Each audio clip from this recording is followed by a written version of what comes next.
Maqaa Abbaa, maqaa Ilmaa, maqaa Qulqulluu, Waaqayyo tokko Ameen.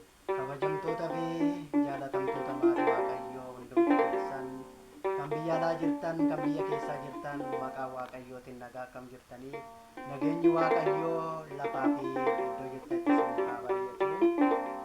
Egaa faaruu tokko waliin faarfannaa. Egaa Waaqayyo hunda mo'aa kan ta'e, hunda danda'a kan ta'e, sa'aatii kanaaf yeroo kanaan kan nu ga'e mootii barbaraa faaruu tokko waliin faarfannaa. Hin dandeessaa ati yaa gooftaa hin dandeessaa jennee hunda danda'a kan ta'e gooftaa keenya mootii barbaraa yaa faarfannu hundi keessa faarfadha. Sheer duwit godhaatu wal biraan ga'a.